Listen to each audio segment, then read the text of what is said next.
পরিবারের একমাত্র উপার্জনকারী ব্যক্তি, যার উপার্জনেই পুরো সংসার চলে, আর তাকে হঠাৎ করে একটা কোম্পানি সামান্য কারণে চাকরি থেকে বের করে দেয়। আর হঠাৎ করে এভাবে চাকরি হারিয়ে বেচারা তো একদম দিশেহারা হয়ে পড়ে। সে ভেবে পাচ্ছিল না এখন আসলে কি করবে। আর এসব ভাবতে ভাবতে সে ঠিক করে ফেলে, যেই কোম্পানি তাকে চাকরি থেকে বের করে দিয়েছে সে ওই কোম্পানির টাকার ভল্টে ডাকাতি করবে। হ্যাঁ, যেমন কথা তেমন কাজ। আর এরপরে তারা কয়েকজন বন্ধু মিলে দুর্দান্ত একটা ডাকাতির মাস্টার প্ল্যান বানিয়ে এই মিশনে নেমে পড়ে। এমন একটি ডাকাতির চাঞ্চল্যকর ঘটনা নিয়ে আজকের মুভি লোগান লাকি। তো চলুন এসব ডাকাতির মূল ঘটনায় যাওয়া যাক। শুরুতেই এই মুভির মূল চরিত্র জিমি নামের একজন লোককে দেখা যায়। আর জিমি তার মেয়ের সাথে গল্প করছিল। জিমি অনেক ছোটখাটো একটা চাকরি করত, বলতে গেলে সেটা দিয়ে তার কোনো রকম দিন পার হতো। আর জিমির ওয়াইফ কিছুদিন আগে জিমিকে ডিভোর্স দিয়েছে, কিন্তু জিমি মাঝে মাঝে তার মেয়েকে তার কাছে নিয়ে আসতো।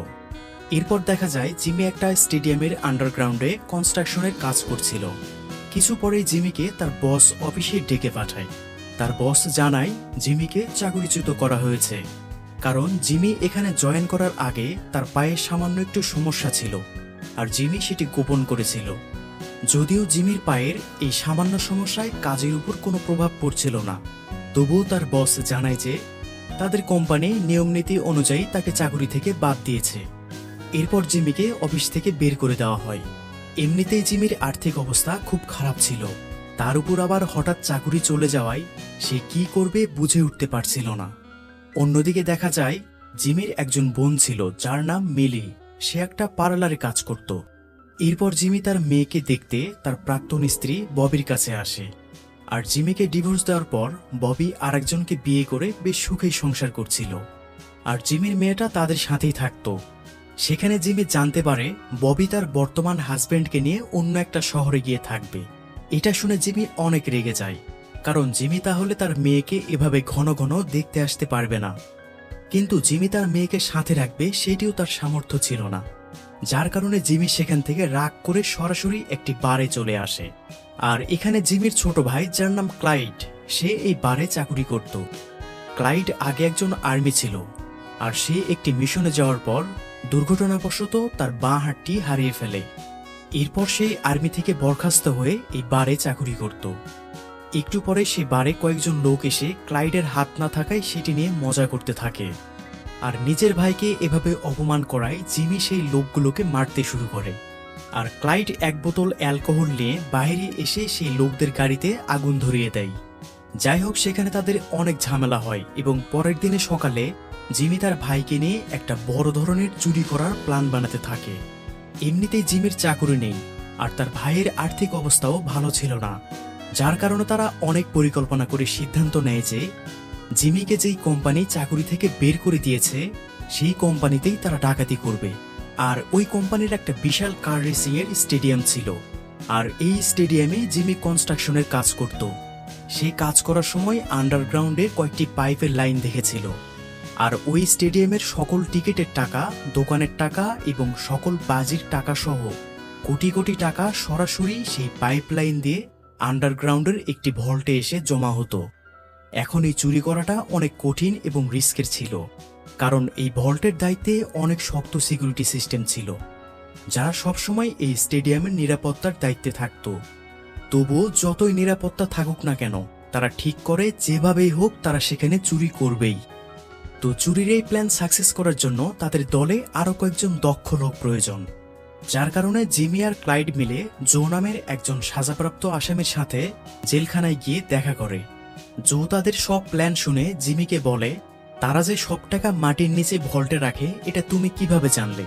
তখন জিমি বলে, আমি নিজের চোখে সেটা দেখেছি, কারণ আমি সেখানে কনস্ট্রাকশনের কাজ করতাম। এটা শুনে জো তাদের সাথে চুরি করতে রাজি হয়, কিন্তু জো বলে জেল থেকে বের হতে তার আরো 6 মাস সময় লাগবে, আর ততদিন তাদের অপেক্ষা করতে হবে। কিন্তু জিমি বলে, এই কাজ আমাদের 1 মাসের মধ্যেই শেষ করতে হবে। এখন উপায় না পেয়ে জোকে জেল থেকে পালিয়ে বের করার জন্য জিমি একটা বুদ্ধি দেয়। বুদ্ধিটা জো অনেক পছন্দ করে, কিন্তু জো বলে, আমাদের এই দলে আরো 2 জন লোক দরকার, আর সেই 2 জন লোক হলো জোয়ের আপন 2 ভাই। এরপর জিমি আর ক্লাইড মিলে জোয়ের দুই ভাই ফিশ এবং ড্যাটনের সাথে দেখা করে তাদের চুরির প্ল্যানটা জানিয়ে দেয়, আর তারাও এই প্ল্যান শুনে রাজি হয়ে যায়। এরপর জো তাদের দুই ভাইকে জেলে ডেকে একটা লোকের কাছে থেকে একটা ব্যাগ সংগ্রহ করতে বলে। অন্যদিকে জিমির ভাই ক্লাইড ইচ্ছাকৃতভাবে গাড়ি দিয়ে একটি দোকানে ধাক্কা মারে, আর এই ঘটনার জন্য দোকানের মালিক মামলা করলে ক্লাইডের 90 দিনের জন্য জেল হয়। আসলে ক্লাইড ইচ্ছাকৃতভাবেই এই ঘটনা ঘটিয়েছে যাতে তাকে জেলখানায় ঢোকানো হয়, কারণ এর আগে তারা প্ল্যান করেছিল যে আগে থেকেই জেলে বন্দি থাকা জোকে যেভাবেই হোক জেল থেকে পালিয়ে বের করবে। আর তাই ক্লাইড এই ঘটনার মাধ্যমে তাদের প্ল্যান অনুযায়ী প্রথমে সে জেলখানার ভিতরে প্রবেশ করে। অন্যদিকে সেই জেলখানায় রক্ষণাবেক্ষণ কাজের জন্য প্রতিদিন একটা গাড়ি যাতায়াত করত, আর জিমির বোন মিলি সেই গাড়িকে ফলো করে কোনো একটা ইনফরমেশন লিখে নিচ্ছিল, কারণ মিলিও তার ভাইদের সাথে এই চুরির প্ল্যানে যোগ দেয়। আর মিলির কাছে থেকে সেই ইনফরমেশনগুলো নিয়ে জেলের ভিতরে জো আর ক্লাইড মিলে কাঠের একটা বাক্স বানাতে থাকে। আর জিমি তার এক ট্রাক ড্রাইভার বন্ধুর বাসায় গিয়ে জানায় যে ট্রাকের মাধ্যমে তাকে একটু হেল্প করতে হবে। তার বন্ধু হেল্প করতে রাজি হয়। এরপর সেই রাতে জিমির বোন অনেকগুলো তেলাপোকা ধরে সেই তেলাপোকাগুলোর গায়ে বিভিন্ন রকমের রং করছিল। এইগুলো দিয়ে তারা কি করবে তা একটু পরে জানতে পারবেন। পরের সিনে দেখা যায় জিমি সেই স্টেডিয়ামের, মানে সে যেখানে চাকরি করত, সেখানে তার নিজের কিছু রেখে যাওয়া জিনিসপত্র নিতে আসে। এই সময় জিমি সেই পুরো স্টেডিয়ামের একটা নকশা তার পকেটে ঢুকিয়ে নেয়। আর জিমি বের হওয়ার সময় তার বসের সাথে দেখা হয়ে যায়। তার বস বলে, তোমাকে চাকরি থেকে হঠাৎ করে বের করে দেওয়ার জন্য আমি অনেক দুঃখিত, কারণ কোম্পানির নির্দেশে এখানে আমার কোনো কিছু করার ছিল না। আর তার বস আরও জানায় যে এই কনস্ট্রাকশনের কাজ তাদের নির্ধারিত সময়ের আগেই তারা দ্রুত শেষ করতে চায়। আর এটা শুনেই জিমি জেলের ভিতরে তার ভাই ক্লাইডকে ফোন করে জানায় তারা যে চুরি 1 মাসের মধ্যে করতে চেয়েছিল সেটা তার আগেই করতে হবে, কারণ তারা কনস্ট্রাকশনের কাজ অল্প দিনের মধ্যেই শেষ করবে, আর তখন সেখানে যাওয়ার কোনো উপায় থাকবে না। এখন জিমিরা যেদিন চুরির প্ল্যান করে সেই দিন ওই স্টেডিয়ামে অনেক বড় একটা কার রেসিং অনুষ্ঠিত হবে, আর সেই দিন ওই স্টেডিয়ামে অনেক দর্শক উপস্থিত থাকবে। আর সেটির চিন্তা করে জিমির বোন মিলি এই প্ল্যান অন্য দিনে করতে বলে, কিন্তু জিমি বলে সেই দিনই তাদের জন্য পারফেক্ট, কারণ রেস চলাকালীন সময়ে সবার মনোযোগ সেই রেসের দিকে থাকবে। অন্যদিকে জিমিরা একটা ডেলিভারি ম্যানকে হাত করে তার মাধ্যমে পরিচয় গোপন রেখে সেই স্টেডিয়ামের ভল্টের ভিতরে কাজ করা একটা মহিলাকে একটা কেক উপহার হিসেবে পাঠিয়ে দেয়, কারণ আজ এই মহিলার জন্মদিন ছিল। এরপর ওই মহিলা তার কলিগদের সাথে নিয়ে সেই কেক কাটে। আর তখন আরেকটা মহিলা এসে জানায় যে বাইরে তার গাড়িতে কেউ একজন ধাক্কা মেরেছে, আর সে বাইরে এসে তার গাড়িটি দেখে অনেক রেগে যায় এবং সিকিউরিটিদের অনেক বকাঝকা করে। যাই হোক, সেই মহিলা সেখানে আবারও ভল্টে ফিরে এসে দেখে সেখানে দরজা লক হয়ে গেছে, কারণ তখন বিকেল 5টা বেজে গেছে। আর এই সময়ের পর সেই স্টেডিয়ামের অফিসের সকল দরজা অটোমেটিক বন্ধ হয়ে যেত, আর এই জন্য জিমিদের পাঠানো সেই কেকটাও ভল্টের ভিতরেই থেকে যায়। অন্যদিকে সেই রাতে জোয়ের দুই ভাই ফিশ এবং ড্যাটন কনস্ট্রাকশনের লোক সেজে সেই স্টেডিয়ামের আন্ডারগ্রাউন্ডে পাসওয়ার্ড দিয়ে ঢুকে পড়ে। আর এই পাসওয়ার্ড জিমি তাদের জানিয়ে দেয়, কারণ জিমি এর আগে এখানে চাকরি করার সময় গোপনে সেই পাসওয়ার্ডটা জেনেছিল। এরপর তারা একটা জায়গায় এসে সেখানে পাইপলাইনগুলোর নাট খুলে তার ভিতরে সেই বিভিন্ন রঙের তেলাপোকাগুলো ছেড়ে দেয়, যেই তেলাপোকাগুলো এর আগে মিলি রং করেছিল। অন্যদিকে জোকে দেখা যায় সে জেলের ভিতরে তার কয়েকজন বন্ধু কয়েদির সাথে কিছু একটা ব্যাপার নিয়ে একটা চুক্তি করে। আর পরের দিন সকালে সেই মহিলা অফিসে এসে যখনই ভল্টের ভেতরে যায় তখন সে ওই রেখে যাওয়া কেকের উপর অনেকগুলো তেলাপোকা দেখে চিৎকার দিয়ে ওঠে। এরপর সেখানে তেলাপোকাগুলো মারার জন্য পেস্ট কন্ট্রোল সার্ভিসকে ফোন দিয়ে জানালে সেখানে ফিশ আর ড্যাটন পেস্ট কন্ট্রোল সার্ভিসের সাথে হাত করে তারা ক্লিনার সেজে সেই তেলাপোকা মারার জন্য এখানে চলে আসে। এরপর কাজ শেষে ফিশ জিমিকে ফোন করে সেই তেলাপোকাগুলোর কালার জানিয়ে দেয়। আসলে জিমিরা এই তেলাপোকাগুলো পাইপে ছেড়ে তারা বোঝার চেষ্টা করেছিল যে সেই পাইপগুলো ভল্টের কোন কোন অবস্থানে এবং কতটুকু দূরত্বে রয়েছে। এরপর সেই কাঙ্ক্ষিত দিনটি চলে আসে, অর্থাৎ আজকেই এই স্টেডিয়ামে সবচাইতে বড় কার রেসিং অনুষ্ঠিত হবে। আর আজকেই জিমিরা চুরি করার জন্য সকল প্রস্তুতি নিতে থাকে। অন্যদিকে দেখা যায় এই জেলের পরিষ্কারের কাজ করার জন্য ক্লাইড জেলের ভিতরে ছোটখাটো একটা চাকরিও পেয়ে যায়। আর সেই জেলের ওয়ার্ডেন যখন আসামিদের পর্যবেক্ষণ করতে আসে, তখন জো খাওয়ার সময় ইচ্ছাকৃতভাবে ওয়ার্ডেনের সামনে বমি করে অসুস্থ হওয়ার অভিনয় করে, যার কারণে জোকে তাৎক্ষণিক চিকিৎসার জন্য অন্য রুমে পাঠানো হয়। আর ক্লাইড আগে থেকেই সেখানে কাজ করত, তাই সুযোগ বুঝে এবার জোকে নিয়ে ওয়াশরুমে এসে সেখানের গোপন একটা দরজা খুলে তার ভিতরের একটা গোপন রাস্তা দিয়ে সেই জেলখানার ওয়ার্কশপে চলে আসে। আর কিছু সময়ের মধ্যেই সেই ওয়ার্কশপে রক্ষণাবেক্ষণ করা গাড়িটিও চলে আসে। এরপর তারা সেই কাঠের বক্সটি সেই গাড়ির তলায় লাগিয়ে দেয়, যেই বক্সটি এর আগে জো এবং ক্লাইড বানিয়েছিল। এরপর কাজ শেষে গাড়িটি আবারও বের হয়ে যাওয়ার সময় সিকিউরিটি সেই গাড়িটি চেক করে কিছুই পায় না। অন্যদিকে সেই জেলের ভিতরে কয়েকজন কয়েদি টিভিতে দেখছিল যে সেই স্টেডিয়ামে রেসিং শুরু হতে আর 2 ঘন্টার মতো সময় বাকি আছে। এরপর সেই কয়েদিরা জোয়ের সাথে চুক্তি করা পূর্ব প্ল্যান অনুযায়ী তারাই গন্ডগোল লেগে যায়। আর সেটি থামানোর জন্য কয়েকজন গার্ড ভেতরে ঢুকলেই তাদেরকে কয়েদিরা মারধর শুরু করে। আর তখন একজন গার্ড ইমার্জেন্সি অ্যালার্ম বাজিয়ে দেয়।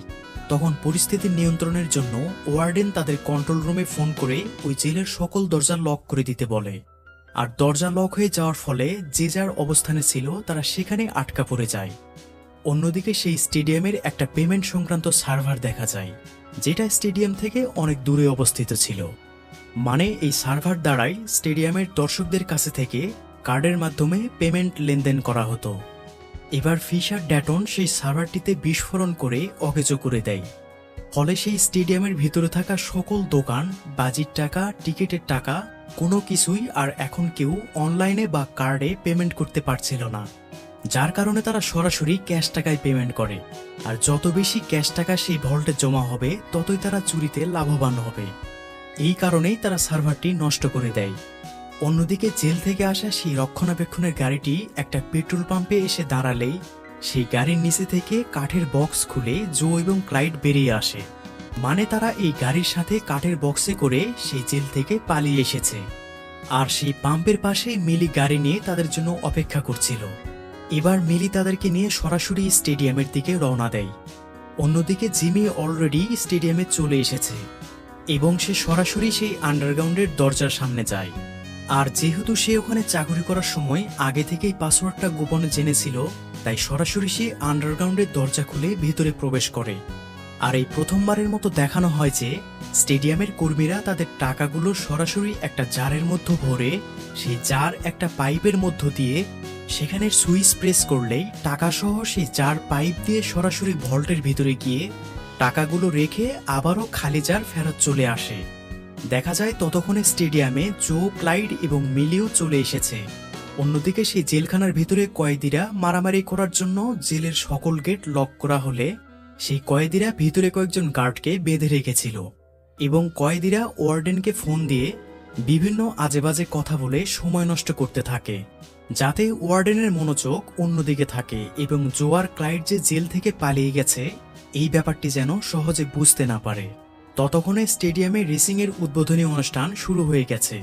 অন্যদিকে সেই স্টেডিয়ামের সকল ময়লা ফেলার জন্য যেই ডাস্টবিনের লাইন ছিল সেটির ভিতর দিয়ে জো আর ক্লাইড সেই আন্ডারগ্রাউন্ডের পাইপ লাইনে চলে আসে। আর জিমি সেখানে আগেই চলে এসেছিল। আর জো তার সাথে করে কিছু জিনিসপত্র নিয়ে এসেছিল। সেগুলো দিয়ে জো একটা ছোটখাটো বিস্ফোরক বানিয়ে ফেলে এবং সে একটা পাইপের মুখ খুলে সেই বিস্ফোরক সহ একটা জার ভল্টের দিকে পাঠিয়ে দেয়। আর সেই জারটি ভল্টের কাছে গিয়ে বিস্ফোরণ হলে পাইপের মুখের লক খুলে যায়। আর এই সময়টাই স্টেডিয়ামে উত্তেজনাপূর্ণ রেসিং চলছিল। আর সেই বিস্ফোরণের ধোঁয়া অন্য পাইপগুলো দিয়ে সেই কর্মীদের কাছে চলে আসে। আর তখনই সেই খবরটি গার্ডদের জানিয়ে দেয়।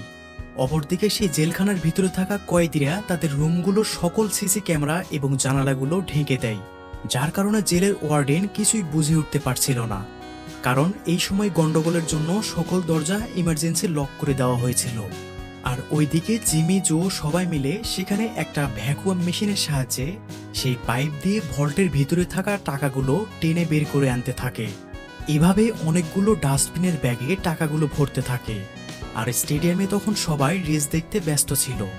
এরপর ফিশার ড্যাটন সেই টাকা ভর্তি অনেকগুলো ডাস্টবিনের ব্যাগ গাড়িতে করে সেখান থেকে বের হয়ে আসে। এরপর তারা কিছু দূরে আসলেই সেখানে দুজন গার্ড তাদেরকে থামিয়ে দেয় গার্ডেরা দেখে যে এটা একটা ময়লার গাড়ি, তাছাড়া তারা স্টেডিয়ামের কর্মীর ড্রেস পরেছিল, তাই গার্ডেরা এটা নিয়ে তেমন কিছু ভাবে না। এরপর তারা সেই মেইন গেটের কাছে গিয়ে দেখে গেট লক করা, আর ফিশ এবং ড্যাটন টাকাগুলো রেখে আবারও জিমিদের কাছে দ্রুত ফিরে না আসার জন্য জিমি এবার জোকে তাদের দেখার জন্য পাঠিয়ে দেয়। জো গিয়ে দেখে সেখানে দরজা লক করা। অনেক চেষ্টা করে তারা লক খুলতে পারে না, আর জো ফিরে না আসায় জিমি কিছুক্ষণ পরে সেখানে গিয়ে অবশেষে দরজার লকটি খুলতে পারে। এরপর ফিশ আর ড্যাটন টাকাগুলো নিয়ে বেরিয়ে যায়, আর জিমি আবারও পাইপের কাছে আসে। আর জো এবং ক্লাইড অন্য রাস্তা দিয়ে বাইরে যেতে লাগলে সেখানে ওই লোকের সাথে দেখা হয়ে যায় যার সাথে এর আগে বারের মধ্যে ঝামেলা হয়েছিল। আর সেই লোক আবারও ক্লাইডকে উল্টাপাল্টা কথা বলতে লাগলেই তারা সেই লোকটিকে মারধর করে সেখান থেকে চলে আসে। আর বাইরে মিলি গাড়ি নিয়ে অপেক্ষা করছিল। এবার তারা সেই গাড়িতে করে ওখান থেকে চলে যায়। তার কিছু পরে জিমিও আন্ডারগ্রাউন্ড থেকে বেরিয়ে আসে, আর দেখা যায় সেই ব্যাগ ভর্তি সকল টাকাগুলো জিমির গাড়িতে রাখা ছিল।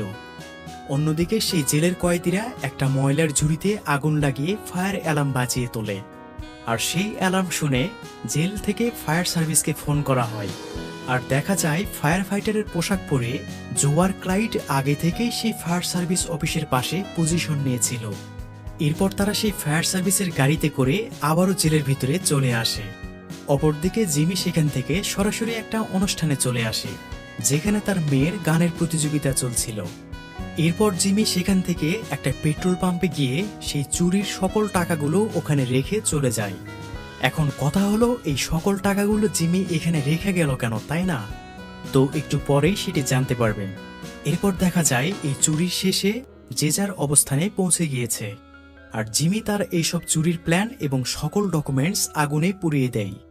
পরের দিনে সেই স্টেডিয়ামের এই টাকা চুরির ঘটনা চারিদিকে ছড়িয়ে পড়ে, কিন্তু খবরে বলা হয় সেই সকল টাকাগুলো একটা পাম্পে পাওয়া গেছে।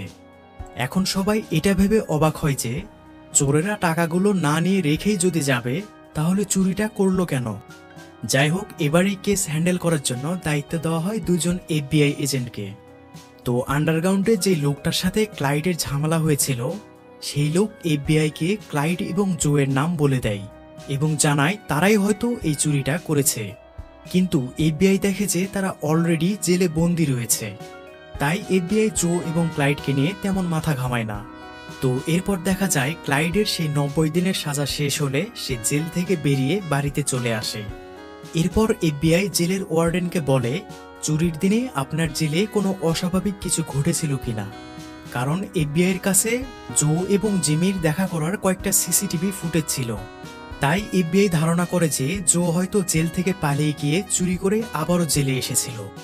কিন্তু জো যে এই কয়দিন জেলে ছিল না সেটিও তাদের কাছে প্রমাণ নেই, কারণ ওই গন্ডগোলের সময় কয়েদিরা ওই রুমের CCTV ক্যামেরাগুলো বন্ধ করে দিয়েছিল।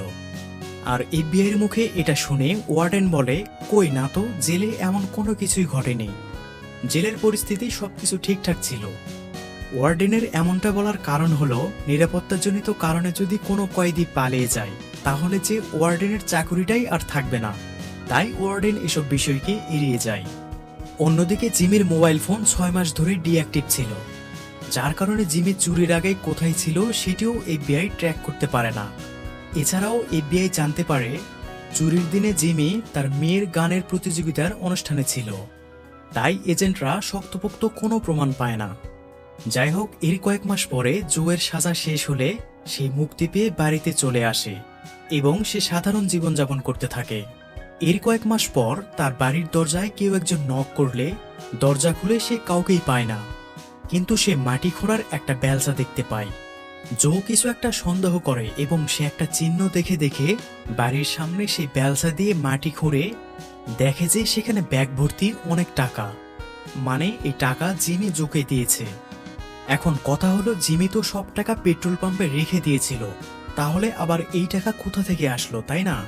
তো ব্যাপারটি হলো, আসলে এই চুরির দিনে টাকাগুলো নিয়ে যখন ফিশ আর ড্যাটন বের হচ্ছিল তার আগেই সে গেটটা জিমি কৌশলে লক করে রেখেছিল, আর সেই গেটের লক খোলার জন্য জিমি জোকে গেটে পাঠিয়ে দেয়। আর এই ফাঁকে জিমির বোন মিলি সেই পাইপ লাইনে চলে আসে। এরপর তারা 3 ভাই বোন মিলে আরো অনেকগুলো টাকা এক্সট্রা কিছু ময়লার ব্যাগে ভরে সেখান থেকে আলাদাভাবে সরিয়ে রাখে। এরপর মিলি ব্যাগগুলো একটা ডাস্টবিন এরিয়াতে রেখে চলে যায়। আর তারপরে জিমি সেখানে সকল ফিঙ্গারপ্রিন্ট মুছে ওখান থেকে সেই গেটে এসে লক খুলে দেয়।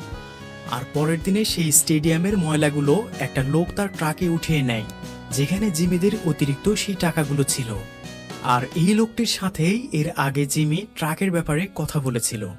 এরপর সেই টাকাগুলো তারা শহর থেকে অনেক দূরের একটা জায়গায় মাটির নিচে লুকিয়ে রেখেছিল।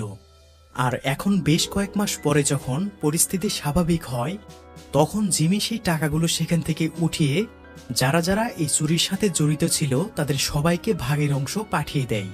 এরপর একদিন বারে ক্লাইড জিমিকে জিজ্ঞেস করে, আচ্ছা, তুমি প্রথমবারে চুরি করা সব টাকা তাদের কেন ফিরিয়ে দিয়েছ? তখন জিমি বলে, প্রথমবারের টাকাগুলো পেট্রোল পাম্পে রেখে তাদের ফিরিয়ে দেওয়ার জন্যই এই কেসটা আর বেশি দূর এগিয়ে যায়নি। কারণ এই চুরি শুরু থেকে শেষ পর্যন্ত তারা জানতো না যে ভল্টে সেই দিন কত টাকা জমা হয়েছিল, কারণ সেই দিনের হিসাব তখনও ক্লোজ হয়নি। তাই তারা সেই টাকাগুলো ফিরে পাওয়ার পর তারা ভাববে যে এইগুলোই হয়তো তাদের সমস্ত টাকা, এবং তারা এই কেস নিয়ে বেশি মাথা ঘামাবে না। যার কারণে তারা এই সময়টাই এসে এখন এই কেসটি ক্লোজ করে দিয়েছে। মানে এই সকল প্ল্যানগুলো ছিল জিমির, আর এখন তারা সকল প্ল্যানিংয়ে সাকসেস। এরপরে সেই বারে জিমি, মিলি, জো এবং ক্লাইড সবাই মিলে খুশিতে আড্ডা দিতে থাকে। আর দেখা যায় ক্লাইডের সাথে কোনো একটা মেয়ে গল্প করছে। আসলে এই মেয়েটাই হলো সেই FBI এজেন্ট। মানে হয়তো এখনো এই এজেন্ট সেই কেসটা নিয়ে পার্সোনালি কাজ করছে, তবে সেটা করে আর কোনো লাভ নেই, কারণ জিমিরা এসবের কোনো প্রমাণই অবশিষ্ট রাখেনি। আর এখানেই মুভিটি শেষ হয়ে যায়। তো ভিডিওটি কেমন লাগলো তা কমেন্ট করে জানিয়ে দিবেন। ভালো লাগলে একটি লাইক দিয়ে চ্যানেলটি সাবস্ক্রাইব করে আমাকে আপনাদের পাশেই রাখবেন। সবাই ভালো থাকুন, সুস্থ থাকুন, কথা হবে পরবর্তী ভিডিওতে।